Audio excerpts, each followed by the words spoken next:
Assalamualaikum warahmatullahi wabarakatuh.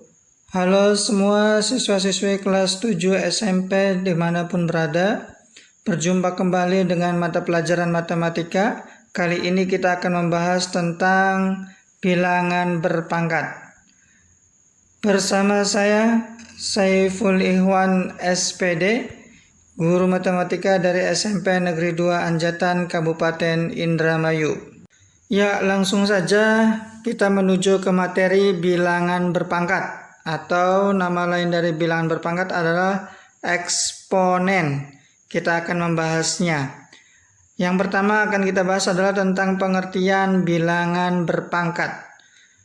Bilangan berpangkat ini sebenarnya sudah kalian pelajari waktu di SD ya. Akan tetapi di sini akan kita ulang kembali untuk diperdalam.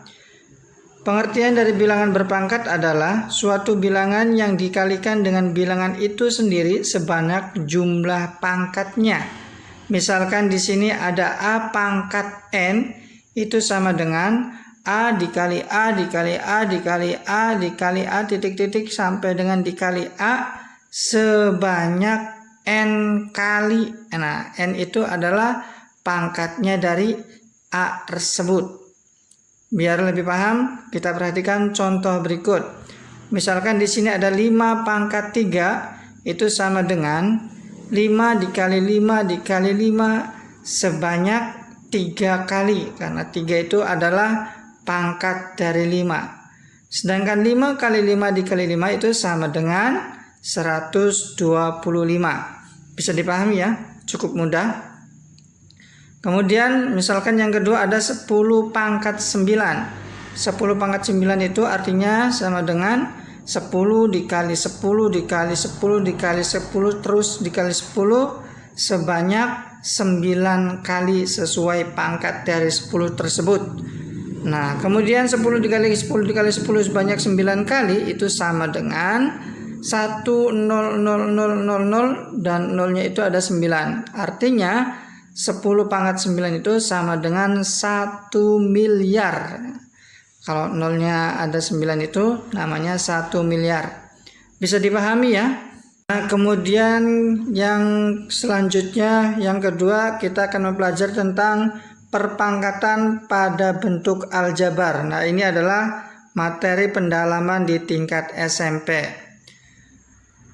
Pada prinsipnya, rumus perpangkatan pada bentuk aljabar sama dengan perpangkatan pada bilangan bulat yang tadi, yaitu misalkan di sini ada dalam kurung A plus minus tambah atau kurang B tutup kurung pangkat N, itu sama dengan A plus minus B dikali A plus minus B dikali A plus minus B dikali titik-titik dikali A plus minus B, ini sebanyak N kali.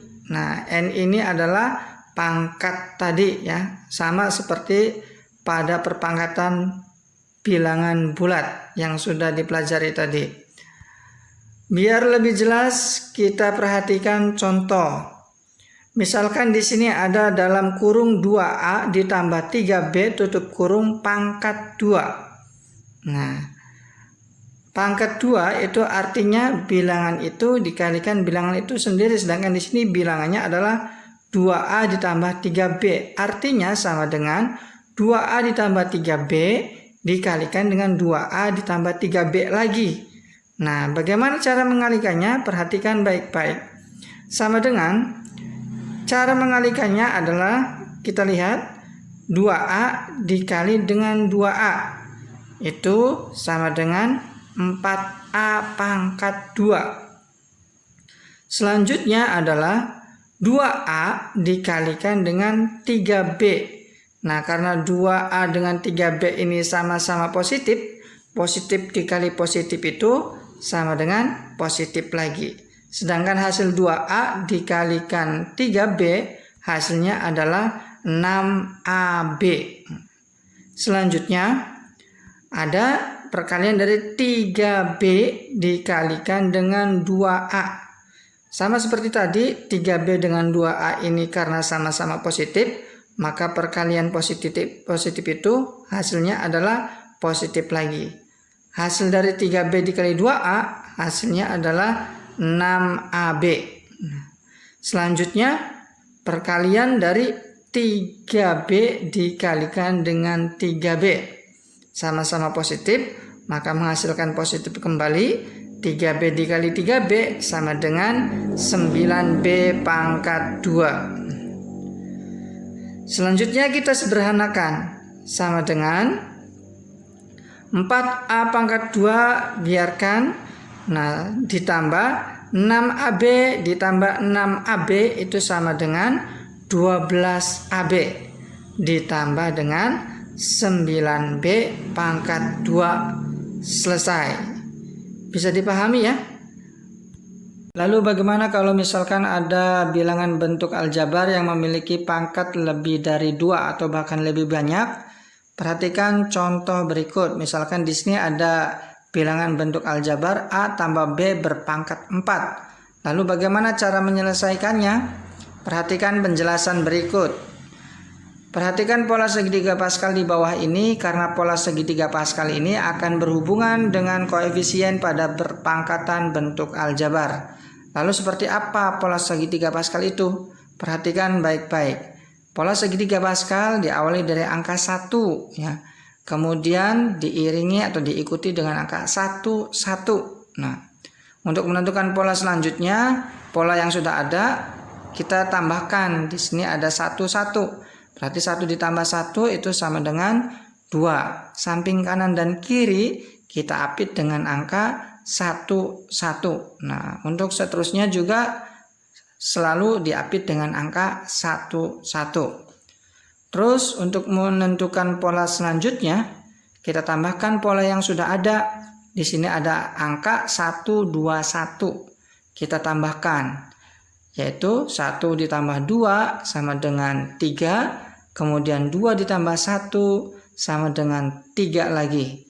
Samping kanan dan kiri kita apit dengan angka 1, 1. Nah, seperti tadi untuk menentukan pola selanjutnya, kita tambahkan pola yang sudah ada. Di sini ada angka 1, 3, 3, 1. Kita tambahkan. Yang pertama ada 1 ditambah 3 sama dengan 4. 3 ditambah 3 sama dengan 6. 3 ditambah 1 sama dengan 4. Nah, kanan dan kiri kita apit dengan angka 1, 1. Nah, bisa ya untuk menentukan pola selanjutnya. Kita tinggal tambahkan saja pola yang sudah ada. Kita coba lagi untuk pola berikutnya. Di sini ada angka 1, 4, 6, 4, 1. Yang pertama kita akan menjumlahkan 1 ditambah 4 sama dengan 5.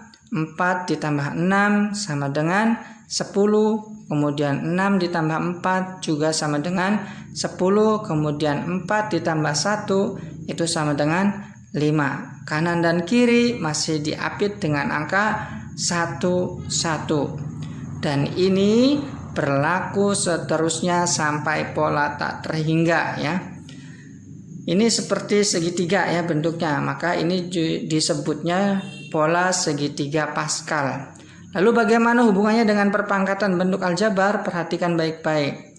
Angka 1 yang paling atas ini artinya pada bentuk aljabar itu berpangkat 0. Semua bilangan berpangkat 0 itu menghasilkan angka 1. Kemudian pola yang kedua 1, 1 itu bentuk aljabarnya itu berpangkat 1. Nah, berpangkat 1 berarti tetap yaitu A tambah B ya. Karena di sini pangkatnya 1. Nah, di sini koefisiennya adalah variabel A 1, variabel B 1. Maka sesuai dengan segitiga Pascal yaitu 1, 1. Biar lebih jelas perhatikan pola yang ketiga. Pola yang ketiga itu berarti bentuk aljabarnya A tambah B berpangkat 2. Lalu bagaimana hasilnya? Itu sama dengan A pangkat 2 ditambah 2 AB ditambah B pangkat 2. Nah, di sini koefisien A pangkat 2 adalah 1. Kemudian koefisien AB adalah 2. Kemudian koefisien B-nya pangkat 2 itu adalah 1. Berasal dari sini. Nah, 1, 2, 1.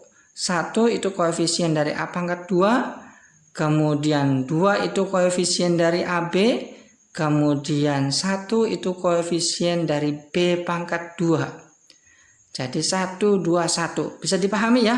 Ini sesuai dengan pola segitiga Pascal.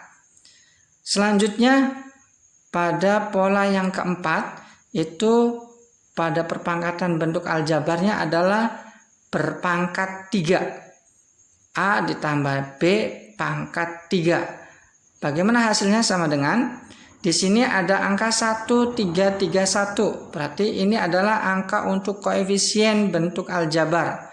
Kita lihat hasilnya. Yaitu ada A pangkat 3 ditambah 3A pangkat 2B ditambah 3A B pangkat 2 ditambah B pangkat 3. Nah, di sini koefisien A pangkat 3 itu adalah 1. Selanjutnya koefisien dari A pangkat 2B adalah 3. Selanjutnya ada koefisien AB pangkat 2 juga 3. Lalu koefisien dari B pangkat 3 adalah 1. Nah, kalau koefisien 1 itu tidak perlu dituliskan ya. Nah, bisa dipahami tidak? Mudah-mudahan bisa dipahami ya. Selanjutnya, biar lebih paham lagi. Di sini pola yang ke-6. Pola yang kelima ya. Pola yang kelima itu ada A tambah B pangkat 4. Nah, bagaimana hasilnya? Sama dengan, masih sama seperti tadi ya. Di sini koefisiennya berarti 1, 4, 6, 4, 1. Nah, sama sesuai dengan segitiga Pascal. Di sini ada koefisien A pangkat 4, variabel A pangkat 4 itu koefisiennya 1. Kemudian 4, selanjutnya adalah 6, selanjutnya adalah 4, dan selanjutnya adalah 1. Nah, berarti di sini ada 1, 4, 6, 4, 1 untuk semua koefisien sesuai dengan pola segitiga Pascal. Bisa dipahami tidak? Mudah-mudahan bisa dipahami ya. Kita coba yang terakhir. Di sini ada pola yang ke-6, berarti A tambah B berpangkat 5. Itu sama dengan hasilnya adalah A pangkat 5 ditambah 5A pangkat 4B ditambah 10 A pangkat 3 B pangkat 2 ditambah 10 A pangkat 2 B pangkat 3 ditambah 5 AB pangkat 4 ditambah B pangkat 5. Wah, banyak sekali ya. Akan tetapi kita sesuaikan dengan koefisien pola segitiga Pascal. Kita perhatikan, di sini ada angka 1, itu sebagai koefisien dari A pangkat 5. Kemudian ada 5, itu sebagai koefisien A pangkat 4B. Kemudian ada 10, itu sebagai koefisien 10A pangkat 3B pangkat 2. Dan selanjutnya ada 10 lagi koefisien dari A pangkat 2 B pangkat 3. Selanjutnya ada 5, itu koefisien dari A B pangkat 4. Dan selanjutnya yang terakhir ada 1, itu koefisien dari B pangkat 5 ya. Nah, dengan kesimpulan bahwa untuk pangkat variabel A itu semakin ke kanan maka pangkatnya semakin kecil ya. Perhatikan saja. A di sini dari pangkat 5 menjadi pangkat 4, menjadi pangkat 3, menjadi pangkat 2, pangkat 1 dan 0. Itu semakin kanan semakin kecil. Kemudian untuk yang kedua, untuk variabel B, pangkatnya semakin ke kanan adalah semakin besar, kebalikan dari variabel A ya. Di sini di pola yang ke-6 berpangkat 5 itu dari pangkat 0, pangkat 1, pangkat 2, pangkat 3, pangkat 5 dan seterusnya untuk variabel B. Bisa dipahami ya? Walaupun agak sedikit rumit, mudah-mudahan bisa dimengerti. Baik, agar lebih paham, perhatikan kita coba contoh berikut. Misalkan di sini ada 3A ditambah 5B pangkat 3, itu sama dengan titik-titik. Kita coba jawab. 3A ditambah 5B pangkat 3 berarti kita akan gunakan pola segitiga Pascal bentuk aljabar yang berpangkat 3. yaitu A tambah B pangkat 3. Itu rumusnya sama dengan ada A pangkat 3 ditambah 3A pangkat 2B ditambah 3AB pangkat 2 ditambah B pangkat 3. Itu rumusnya ya.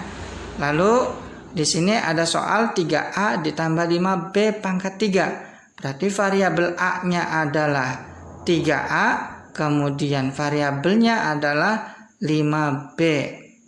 Tinggal kita ganti saja nanti ya. Variabel A-nya diganti dengan 3A. Kemudian variabel B-nya kita ganti dengan 5B.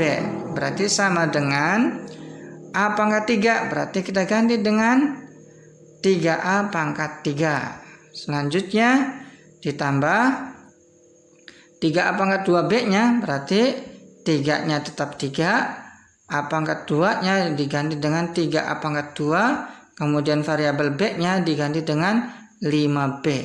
Bisa dipahami ya? Selanjutnya ditambah 3A B pangkat 2. Itu sama dengan 3A dikalikan 5B pangkat 2. Yaitu koefisien 3-nya tetap 3. Kemudian variabel A-nya menjadi 3A. Kemudian B pangkat 2-nya menjadi 5B pangkat 2. Bisa dimengerti ya? Selanjutnya yang terakhir ditambah B pangkat 3. Karena variabel B-nya itu adalah 5B, berarti di sini 5B pangkat 3. Mudah-mudahan bisa dipahami ya. Kita selesaikan selanjutnya sama dengan 3A pangkat 3 itu, berarti 3 pangkat 3 itu adalah 27. Kemudian A pangkat 3-nya tetap A pangkat 3. Berarti hasilnya adalah 27 A pangkat 3. Ditambah 3-nya tetap 3. Kemudian 3 pangkat 2-nya adalah 9. A pangkat 2-nya A pangkat 2 tetap. Dikalikan 5B-nya tetap. Ditambah 3 dikali 3A. Dikalikan 5 pangkat 2-nya 25. B pangkat 2-nya tetap B pangkat 2. Ditambah dengan 5B pangkat 3, berarti 5 pangkat 3-nya adalah 125, B-nya pangkat 3. Nah, selanjutnya kita sederhanakan lagi. Sama dengan 27A pangkat 3-nya tetap. Kemudian ditambahkan, ini perkaliannya angka dengan angka, variabel dengan variabel ya. Berarti di sini ada 3 dikali 9 dikali 5, itu hasilnya adalah 135. Kemudian A pangkat 2 dikali B berarti A pangkat 2B. Hasilnya berarti 135A pangkat 2B. Selanjutnya ditambah dengan 3 kali 3 9 dikalikan 25. Hasilnya adalah 225AB pangkat 2. Dan yang terakhir adalah ditambah 125B pangkat 3. Selesai. Bisa dimengerti ya, mudah-mudahan bisa dipahami. Baik, itulah materi yang dapat saya sampaikan pada pertemuan hari ini. Mudah-mudahan bermanfaat. Sampai jumpa di pembelajaran berikutnya. Terima kasih. Wassalamualaikum warahmatullahi wabarakatuh.